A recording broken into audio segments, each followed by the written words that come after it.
Back to my channel. तो आज हम देखेंगे हमें अपने शॉर्ट नोट में क्या क्या मेंशन करना है। तो सेमीकंडक्टर के बारे में आया है, तो मैंने कहा था कि जो हम पहले भी कवर करे हैं वो भी मैं आपको दिखा दूंगी। तो ये पहले हमने जो कवर किया था, देखो 2 दिन का है, दोनों पेन देखो डिफरेंट भी लग रहा है, वैसे तो मैं सेम ही पेन यूज़ करती हूँ। तो यहाँ पे देखो कि पहले भी सेमीकंडक्टर के बारे में आ चुका है, आज भी आया है। तो पहले मैंने क्या यहाँ पे किया था शॉर्ट नोट में, और हमने डिस्कस भी किया था और आपने लिखा भी होगा अपने नोट्स में। तो इसमें था यूनियन गवर्नमेंट ने बात की थी, ठीक है, परफॉर्मेंस लिंक इंसेंटिव की इलेक्ट्रॉनिक मैन्युफैक्चरिंग के लिए, ठीक है। तो ये इसलिए सेमीकंडक्टर का जो यूज़ होता है इलेक्ट्रॉनिक मैन्युफैक्चरिंग ये सब में यूज़ होता है, ठीक है। Effort to bring more electronic supply China in India, तो मतलब ये सारी चीज़ें। अब देखो सेमीकंडक्टर का यूज़ कहाँ कहाँ होता है, सर्किट बिल्ड करने के लिए, बिल्डिंग सर्किट, ठीक है, require high quality supply of water electric insulation, ये सारी चीज़ें हैं। फिर इसमें फाउंड्रीज़ की बात हमने की थी, ये सब हम ऑलरेडी पढ़ चुके हैं, वो मैं आपको दिखा रही हूँ कि हम कर चुके हैं। एडवांटेज क्या है इसका, ये भी हमने देखा था, ठीक है। और ये सारी चीज़ें हमने वहाँ से डिस्कस की थी सेमीकंडक्टर के बारे में। अब देखो यहाँ पे क्या है, आज क्या डिस्कस हुआ है। तो आज यहाँ पे सेमीकंडक्टर की बात करें तो एससीएल की बात यहाँ पे की गई है, सेमी कंडक्टर लैबोरेटरी की बात की गई है, जो कि सेटअप की गई थी मोहाली में 1983 में, पर फायर की वजह से वो वहाँ पे चीज़ें नहीं चल पाई। फिर क्या हुआ कि तो फिर से बात की गई कि सेमीकंडक्टर को बढ़ावा, अभी आजकल कुछ दिनों में देख रहे हो आप कि बहुत ज़्यादा सेमीकंडक्टर से रिलेटेड बात की जा रही है। अब यहाँ पे देखो बात की जा रही है transfer SCL back to ministry of, उसके बाद क्या किया गया कि ट्रांसफ़र कर दिया गया एससीएल को किसके पास, फिर से ministry of electronic and information technology के पास इसको ट्रांसफ़र कर दिया गया। एक टर्म यहाँ पे आया हुआ है, आप देखो, मोर टू मोर वर्ड, तो ये यूज़ हुआ है टर्म 1965 में।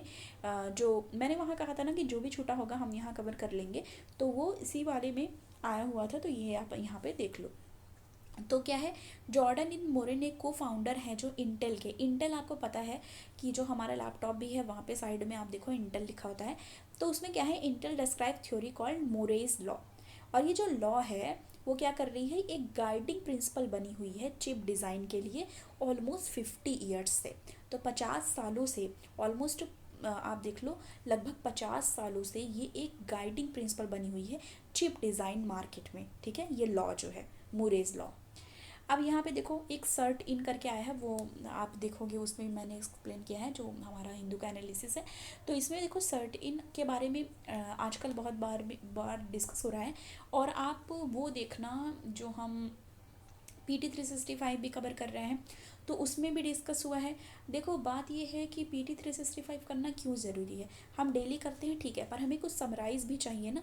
हालांकि मैं कोशिश ये आपको करना है कि जो PT 365 आपको मैं दे रही हूँ, वैसे तो मैं खुद भी पढ़ सकती हूँ, पर ये है कि डाल देती हूँ कि आप भी देख लो, मेरे साथ साथ कर लो।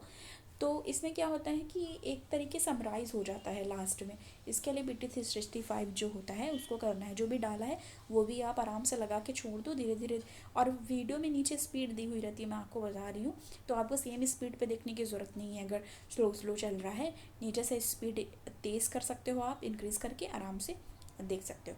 अब देखो यहाँ 13 की बात चल रही है, तो ये देखना है, इसमें है the Indian computer emergency response team, full form इसका बताया गया है 13 का, ठीक है। इसको कहा गया है कि exempt from responding queries under right information act, तो मतलब इसको एग्जम्प्ट किया गया है रिस्पॉन्ड करने के लिए किसी भी टाइप की क्वेरीज हैं, क्वेरीज की स्पेलिंग सही कर लेना आप, under right to information act, ठीक है।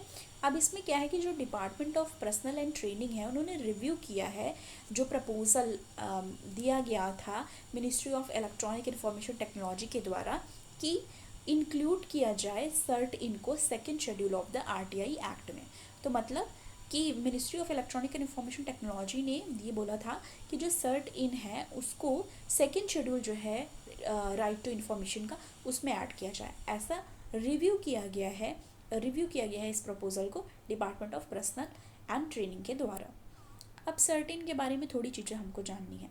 ये क्या है, organisation of ministry of electronic and information technology, ठीक है, organisation of ministry of electronic and information technology.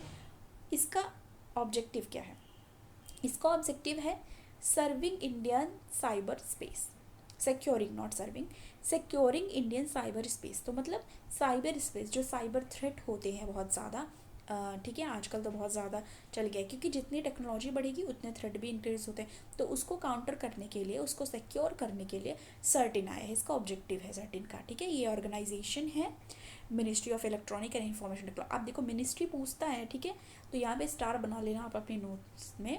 Certain किसके अंदर आता है, ऑर्गेनाइजेशन ऑफ किसका है ये, ministry of electronic and information technology का, ठीक है।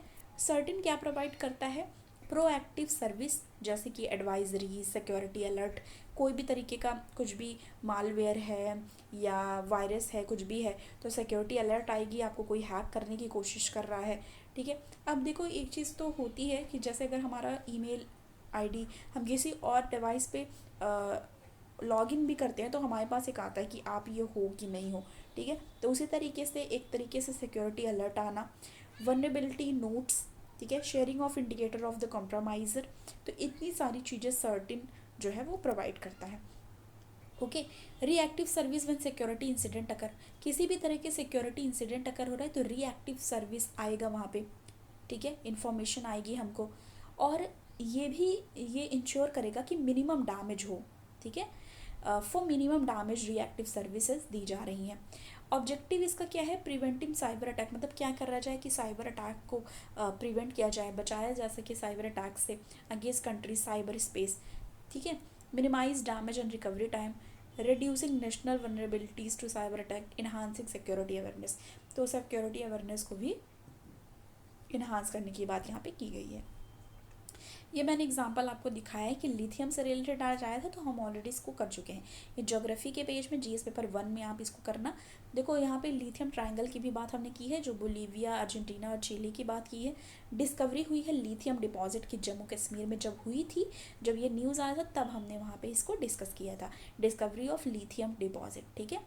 तो अब यहाँ देखो क्या बात हुई है, उस समय ये बोला था कट डाउन इम्पोर्ट नीड, वो इम्पोर्ट नीड को कम करेगा, हमारे यहाँ ही लिथियम आ गया, ये सब बातें हमने डिस्कस किया था जब डिस्कवरी हुई थी यहाँ पे, ठीक है। कितनी डिस्कवरी हुई थी, 5.9 टन लिथियम डिपॉजिट की, ये सब भी किया था, फर्स्ट टाइम इंडिया में हुआ था, ठीक है। ये इम्प्रूव करेगा एम्प्लॉयमेंट अपॉर्चुनिटीज़ को, ओके। तो ये सारी चीज़ें भी हमने यहाँ से डिस्कस किया था। राइसी डिस्ट्रिक्ट जो है वहाँ पे ये मिला। अब देखो इसका यूज़ कहाँ कहाँ पे है, मेजर बूस्ट है ये देखो एक मैन्युफैक्चरिंग सेक्टर में इसका यूज़ होता है, जैसे रिचार्जेबल बैटरीज़ के लिए, स्मार्टफोन में, लैपटॉप में, इलेक्ट्रॉनिक कार्स वगैरह में इसको यूज किया जा सकता है, ठीक है। और presence of bauxite in composite form during its processing lithium was discover, तो लिथियम कैसे डिस्कवर हुआ ये बताया गया कि किस क्या करते समय डिस्कवर हुआ। इसका यूज़ हो गया जैसे इलेक्ट्रॉनिक व्हीकल्स में, ग्लास में, सिरामिक इंडस्ट्रीज़ में इसको यूज़ किया जा सकता है, ओके।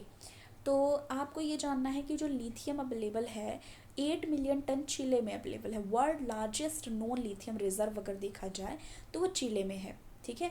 पर ये दो चीज़ों में कंफ्यूज नहीं होना है, 8 million ton largest known lithium reserve Chile में है, करेक्ट बात है। पर जो मोस्ट लिथियम माइंड अगर देखोगे तो सबसे ज़्यादा 51,000 टन ऑस्ट्रेलिया में है, तो सबसे ज़्यादा माइंस अगर देखेंगे तो वो ऑस्ट्रेलिया में है।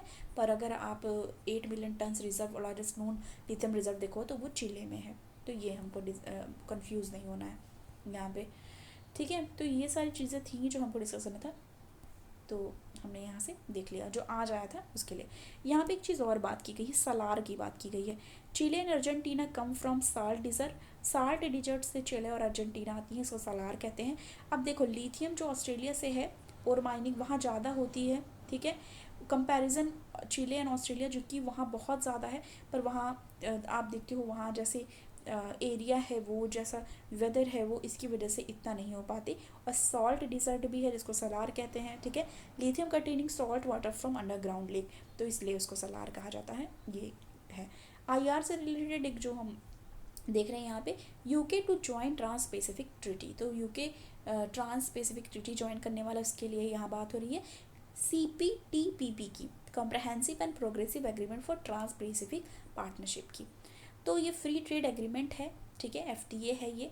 किन किन कंट्रीज़ के बीच में आप देख लो, Australia, Brunei, Darussalam, Canada, Chile, Japan, Malaysia, Mexico, Peru, New Zealand, Singapore and Vietnam. तो ये कंट्रीज़ में इन्वॉल्व है। अब एक नेक्स्ट हमारा न्यूज़ था, combined index of 8 core industry increase by 6%। तो कोर इंडस्ट्री क्या है, जिसमें कि प्रोडक्शन किसके लेके यहाँ बात की गई है, fertiliser, coal, electricity, cement, steel, refinery product, fertiliser, steel, इन सब की।